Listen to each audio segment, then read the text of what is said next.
আপনাদের সবাইকে স্বাগত জানাচ্ছি একাডেমি অফ ডিবেট অ্যান্ড ডায়ালগের পক্ষ থেকে। আমরা যদি আবৃত্তি করতে চাই, যদি পাবলিক স্পিকিং করতে চাই, তাহলে আমাদেরকে সবসময় ধ্বনির ব্যবহার শিখতে হবে, কণ্ঠের ব্যবহার শিখতে হবে এবং প্রত্যেকটি ধ্বনি কোথা থেকে উচ্চারিত হয় সে বিষয়টি সম্পর্কে আমাদের সজাগ দৃষ্টি রাখতে হবে। সেই সম্পর্কিত বিষয় নিয়ে আজকে এই সংক্ষিপ্ত ক্লাস, এর আরো বিস্তারিত বিবরণ পরবর্তীতে আপনাদের কোর্সে তুলে ধরা হবে।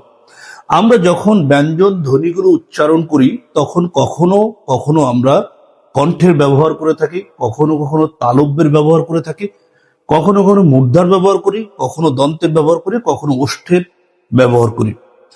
সেই বিবেচনায় রেখে পুরো ধ্বনিগুলোকে এই 5টি ভাগে ভাগ করা হয়েছে। একটি হচ্ছে কণ্ঠধ্বনি, তালব্য ধ্বনি, মূর্ধন্য ধ্বনি, দন্তধ্বনি এবং ওষ্ঠধ্বনি। কণ্ঠধ্বনিগুলো কোনটা? যেগুলো কণ্ঠ থেকে উচ্চারিত হয়, যেমন ক, খ, গ, ঘ, উম্ম, হ, অসন্ত। এগুলো হচ্ছে কণ্ঠ থেকে উচ্চারিত হচ্ছে।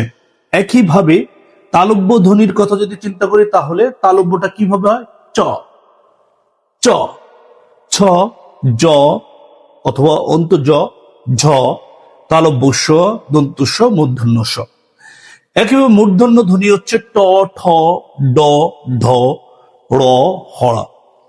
দন্ত যেটা দাঁত থেকে উচ্চারিত হয়, যেমন ত, থ, দ, ধ। এই যে এছাড়াও দন্তন্য র, ল, স, তালব্য স। ওষ্ঠ, ওষ্ঠ মানে হচ্ছে ঠোঁট। এই ওষ্ঠ ধ্বনিকে খুব সুন্দর করে উচ্চারণ করতে শিখতে হয়। সেটা হচ্ছে প, ফ, ব, ভ, ম।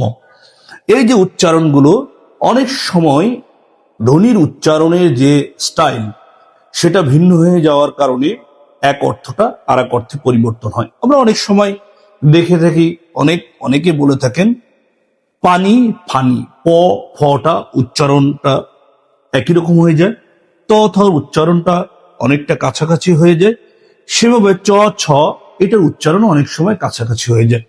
সুতরাং আপনি যদি ভালো বিতর্ক করতে চান, আবৃত্তি করতে চান এবং পাবলিক স্পিকিং করতে চান, তাহলে প্রত্যেকটি বর্ণকে খুব সুন্দরভাবে সাবলীলভাবে উচ্চারণ করা শিখতে হবে।